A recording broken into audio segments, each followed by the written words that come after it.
Assalamualaikum warahmatullahi wabarakatuh. Halo teman-teman, gimana kabarnya? Semoga kita semua selalu dalam lindungan Allah Subhanahu wa Ta'ala. Nah, hari ini kita memasuki pelajaran PKN, yaitu tentang penerapan nilai-nilai Pancasila dalam kehidupan sehari-hari. Sila pertama, 2, dan 3. Nah, berikut penjelasannya. Pancasila merupakan dasar negara Republik Indonesia. Nilai-nilai Pancasila merupakan pedoman berbangsa dan bernegara. Jika kita mengamalkan nilai-nilai Pancasila, maka diharapkan hidup kita damai, tentram, dan sejahtera. Mari kita melafalkan teks Pancasila bersama-sama ya teman-teman. Pancasila. 1. Ketuhanan yang Maha Esa. 2. Kemanusiaan yang adil dan beradab. 3. Persatuan Indonesia. 4. Kerakyatan yang dipimpin oleh hikmah kebijaksanaan dalam permusyawaratan perwakilan. 5. Keadilan sosial bagi seluruh rakyat Indonesia. Sila pertama mengandung makna bahwa bangsa Indonesia adalah bangsa yang bertakwa kepada Allah, dan ini memastikan bahwa kita sebagai bangsa Indonesia adalah bangsa yang religius. Nilai yang terkandung misalnya kita selalu bertakwa dan beriman kepada Allah, selalu bersyukur atas nikmat yang telah diberikan oleh Allah SWT, selalu berbakti kepada kedua orang tua, tidak membedakan agama yang lainnya, saling menghormati, tenggang rasa, dan saling toleransi. Sila kedua yaitu kita mempunyai persamaan derajat antara sesama manusia, memiliki hak dan kewajiban yang sama sebagai warga negara Indonesia. Nilai-nilai yang terkandung di sila kedua contohnya, setiap warga negara harus saling tolong-menolong tanpa membedakan suku, keturunan, agama, dan kepercayaan, kedudukan sosial, serta warna kulit.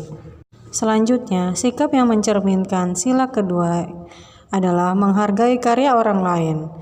Misalnya, monumen nasional yang didirikan untuk mengenang perlawanan dan perjuangan rakyat Indonesia dalam merebut kemerdekaan dari pemerintahan kolonial Hindia Belanda.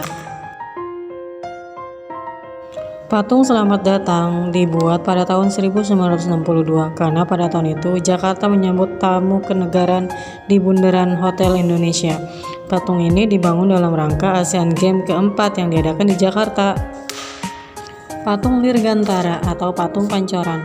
Patung ini merupakan permintaan dari Bung Karno. Saat itu, beliau ingin menampilkan keperkasaan bangsa Indonesia di bidang dirgantara.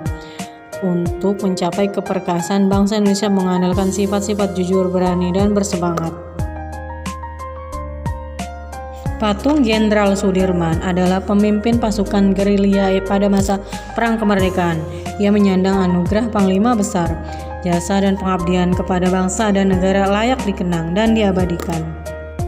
Patung Arjuna Wijaya. Patung ini menggambarkan sisi pewayangan yang ada dalam kisah wayang Indonesia.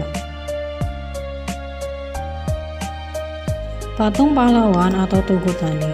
Patung ini dihadiahkan oleh pemerintahan Uni Soviet pada saat itu kepada pemerintahan Republik Indonesia sebagai manifestasi dari persahabatan kedua bangsa.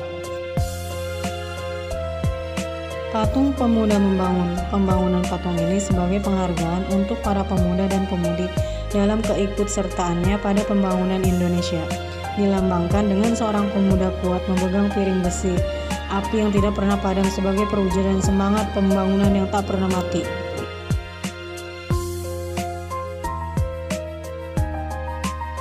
Patung Pembebasan Irian Barat. Patung ini menggambarkan seorang yang telah berhasil membebaskan belenggu. Patung Pangeran Diponegoro dibuat berdasarkan gagasan bekas konsul Jenderal Italia di Indonesia, Dr. Mario Pitta.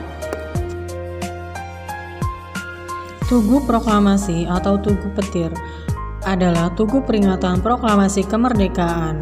Disimbolkan dengan dokumentasi foto ketika naskah proklamasi pertama kali dibacakan. Nilai yang terkandung dalam Pancasila tidak cukup untuk diketahui saja, namun wajib kita amalkan juga. Gotong royong mampu menyatukan masyarakat yang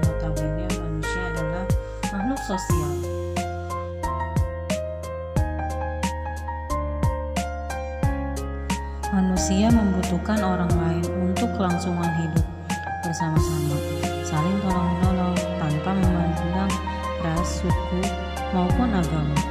Nah, itu merupakan salah satu bentuk implementasi sila ketiga Pancasila yang berbunyi persatuan, cintai dan amalkan nilai-nilai Pancasila karena Pancasila nomor satu bangsa.